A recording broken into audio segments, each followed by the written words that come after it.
Hi, I'm Dean Crisp. Welcome to Straight Talk on Leadership. This is what we'd like to say is the no BS zone, where we give you leadership tips, ideas, and practical suggestions to help you become a top leadership performer. Our goal is simple: help you become the best version of yourself and reach your highest potential as a leader. So sit back, turn up the volume, ready to change your life.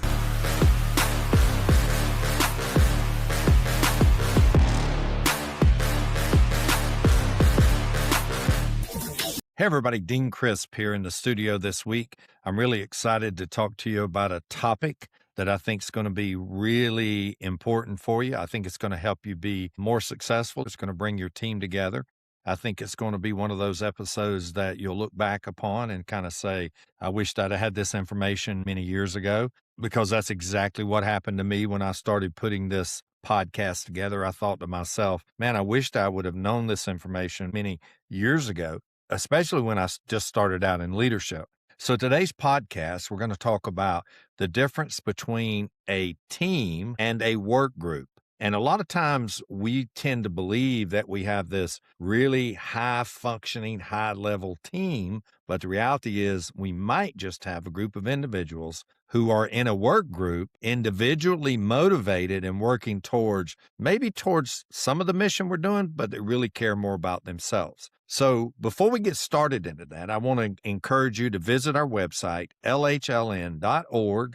We got some things on there that I think you'll really enjoy. If you're not getting our emails, if you're not getting our Motivational Monday, if you're not getting our blogs that we write, we encourage you to go to lhln.org and sign up for those. They're free, and I think they can really help you with your leadership. And so today I'm going to have a conversation. It's going to be a solo podcast conversation about the difference between a team and the difference between a work group. Now, I kind of thought about this. I was a chief for 17 years, and now I'm running two businesses, and was kind of questioning whether we were working together as a unit. What were we really trying to accomplish? Were we getting things done in a timely fashion? And I started comparing that to back when I was a chief and working in an organization. And I started thinking about, well, do I have a group of individuals who are committed to the team, or do I have a group of individuals who are more committed to themselves? And it doesn't mean they don't want to be a part of the team, but it means that they're kind of individually focused. I know as I get an opportunity to travel around this great country and I get a chance to observe so many law enforcement agencies and so many leaders, I know one of the things they are constantly talking about, they're talking about their team. But in reality, they might have a group of individuals who are working as a work group versus really as a team. Now, let's think about a sports analogy for a second. And you look at the top teams who win the Super Bowl, who win the NBA championship, or who wins the World Series, or they win the World Cup, or whatever it might be. Those individuals, for that period of time, they work together collectively as a team, and everybody individually does their job, but what they focus on is the larger goal. So what I'm asking you is, do you have individuals working in your organization or working with you that are really focused on the bigger picture? Are they focused on the greatest outcome, whether it be your company or be your organization, be your department, whatever it might be? Are they really focused on what's important to them, or do they focus on what's important to the organization? So I want to think about this, and I want to describe this for you. And I'm going to talk about what is an individual work group, and then what is a team. And so I'll let you decide, but I want you to take a hard look today at really which one you have in your workplace. So people who are on a work group, they have a tendency to be individually focused. Now, it doesn't mean they're not high achievers. It just means that at the end of the day, it's about them. If the team fails, they don't really pick each other up. If somebody's lagging behind, they don't go to try to see how they can help them. They tend to focus on their job, not collectively the success of what either that project is or our team. And so they don't connect. They tend to see whatever they do, they like to focus on themselves. Now, I'm not talking about bad people here. I'm not trying to claim that these people are bad people. It's just that if they worked together and used those skill sets towards a collective team mission or vision or goal, then they're going to be a heck of a lot better. They tend to coexist in the workplace, and they don't really tend to give their all to the team, but they might give their all when it's good for them. So think about that for a second. And now we all want highly motivated and people who are highly successful for sure, but do they work as a collective team?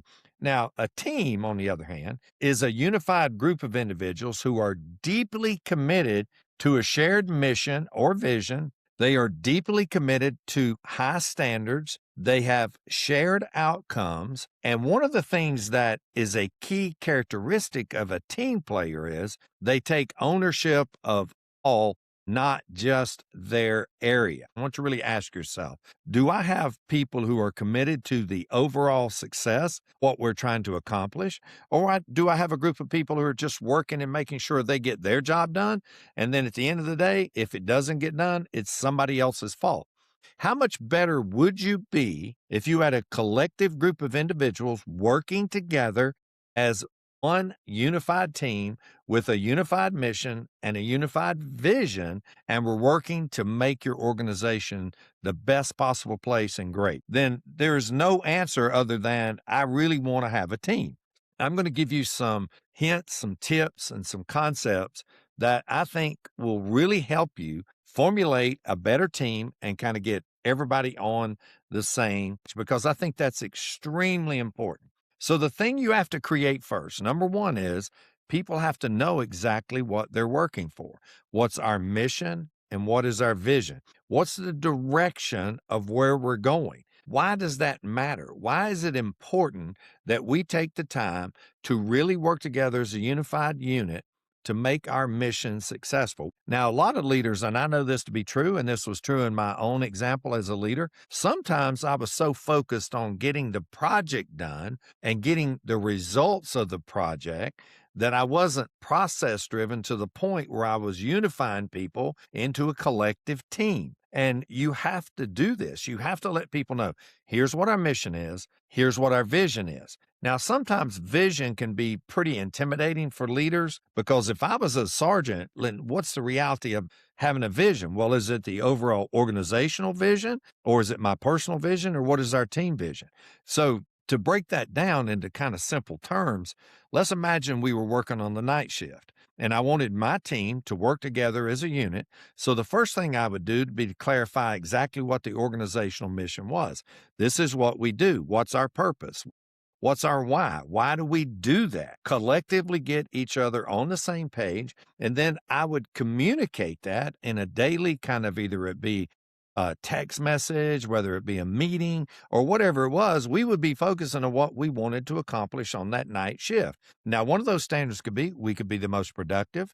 That means we could be the ones that held ourselves to the highest standards. It means that we could be the one that would stand out from the other units. Whatever that vision would be, what would that be? And make sure that people are clear exactly what that is. And then every single day, or in every single opportunity you get, you have to communicate that. One of the things I tell people on a consistent basis is you cannot not ever over communicate the mission or the vision that you're trying to accomplish. And that's extremely important. And so make sure everybody knows what it is you're working for. The second thing is to get people on the same page. Now, I want you to imagine this for a second. I want you to go out there and you say, and I'll challenge you to do this, because if you don't do it, you're going to miss an opportunity to kind of see how bad you need to do it. So I want you to go out there and meet with your individual team folks and the people that are in your work group or whatever they actually are in. And I want you to ask them this. I want you to say, what's the top 3 priorities of our group or our team? What are they? I guarantee you, you're going to get 3 or 4 different answers from everybody, which means they don't understand what the top priorities are. So you need to get people on the same page of what your priorities are, what your expectations are, what your standards are, and what their role is in getting that accomplished. That is an example of the same page. When people are on the same page, they are highly motivated.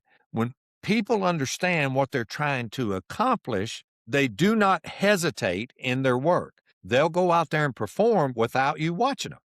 I want you to go out there and make sure that people are on the same page. Now, number 3, and this is extremely important, is that everybody needs to work in an inspired workplace, which means that you as a leader tend to inspire them. There's 2 ways to lead. There's a lot of ways to lead, but I'm going to break it down to make it a little more simple. There's 2 ways to lead. You either manipulate people, which means you enforce the rules, you make them do it. You don't really ask them, you tell them. That's a manipulated workplace. Now, do we need that sometimes? %. But does it get the best out of people? Absolutely not. So you should inspire people. So how do you inspire people? Well, the number one way to create an inspired workplace is to explain the why before they ask. That's pretty simple. So before they ask why you're asking him to do something or what the why is of our team, you need to explain it. So, the best day in pro football, in my opinion, is the first day of the season. And the reason that is because everybody understands the why, meaning we are going to try to win the Super Bowl. And then as the season goes, people see that that's not possible, so they have to find another why. And a lot of times it's money, it might be prestige, it might be their contract, but all of those do not create a team environment. So the more you focus on the importance of the why, the more you value people, the more you notice their presence, the more you let them know that they absolutely are important, the more you're going to create an inspired workplace. Is that possible sometime with everybody? Not really, because you're going to have a lot of negative Nellies out there. You're going to have a lot of people who like working in a work group. They love individualized kind of concepts and success, and they like closing their door and working by themselves. But I promise you that if you're going to be successful as a leader, your ability to create a team is one of the things you're going to be most judged by. How did I create a team? How did I get people working on the same page? That's extremely important to your success. And I want you to think about another one for just a minute. This is number 4. How do I show appreciation for individuals in the workplace? That is going to create a bigger, more valued team concept. How do I show appreciation? Do you talk to them? Do you tell them, I appreciate your effort?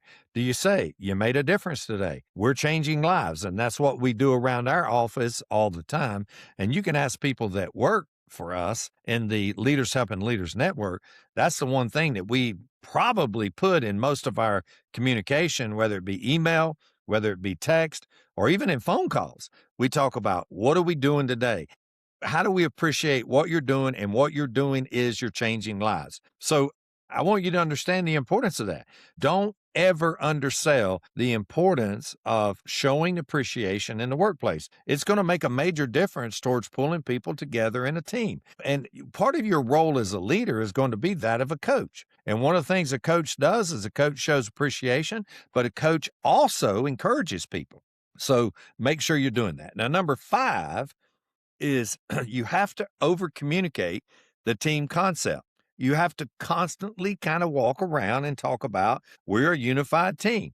We're a team that really works together. We're a group of individuals who are working towards a shared goal. We're a group of individuals that want to be a team concept. That means we support each other. How can I help you today? What can we do to get you to reach your goals? Working as a team creates this self-motivation that I can't even explain to you. It creates the willingness for people to work way beyond what they think they can accomplish. So the one thing I want to think and make sure you understand is you got to over communicate to them the team concept. You cannot over communicate vision or team or the team concept. You just can't do it. The 6th thing is make people understand how important they are to the team. Make sure they know that, you know what? As we are much better unified, we are much better. You are an integral part of what we're trying to accomplish. What's my role? What am I doing? Constantly communicate that with people. Help them understand the importance they are to the team. Number 7, have a shared accountability. meaning that accountability is not just for the boss to walk around and hold people accountable. It's for everybody. Ask yourself, am I doing everything I can to make this work? Accountability, a lot of people see it as negative, but the reality is really great accountability is extremely positive. So you need to make sure that you walk around with this concept of accountability, make it something where everybody's accountability is absolutely shared. Number 8, which is kind of the most important concept, is you got to create trust within that team. And what does that mean? That means when people make a mistake, you don't just totally take them out. It means you encourage them. You say, okay, I know you made a mistake, but let's figure this thing out and let's figure out how we can get to where we need to be. Now, trust is one of those things that it's extremely difficult to get and really easy to lose. You as a leader should constantly be working on the trust within your group. Now, doing those things that we just talked about creates a high level of trust. But let me tell you 2 important factors that are really going to create trust in a team, and particularly individually, to get these people to work as a team. Number 1, you got to care for them. There's no substitute for showing people how much you care about them. No substitute. Whether that's going around and saying, you know what, you're a valued member of the team. Or personally, when people think you care about them, they're going to work hard for you. That's just it. And caring for people is like the number 1 consideration in creating trust. Number 2 is, how you going to help them? Now, every single person, every single day wants to know, do you care for me as a boss and how you going to help me? Now, when you show those 2 things, that's going to create the trust, which means they're going to trust you in creating the team concept. Now, the interesting thing about team concept is that once the leader establishes a very strong team concept, then the people working in that team start holding everyone to that same standard of the team. And that's the key point there is don't try to do it all by yourself and don't try to, build these teams by you going out and rah, rah, rah. Building a team is not about going and giving these amazing speeches. It's about doing these things you need to do to keep people self-motivated, self-driven, and working towards the team. That's not something that is this kind of Pollyanna concept out there. It can really work. And I know in my own team, the thing that we are focusing on is, are we working together every single day for the betterment of our team, but for the shared goals that we always have? Now, that's going to take a little work. You're going to have individual members in your group who are not going to want to embrace that concept, because as an individual and them working in a work group of individuals, they may have power and they don't want to share that with the team. They don't want to give those things up.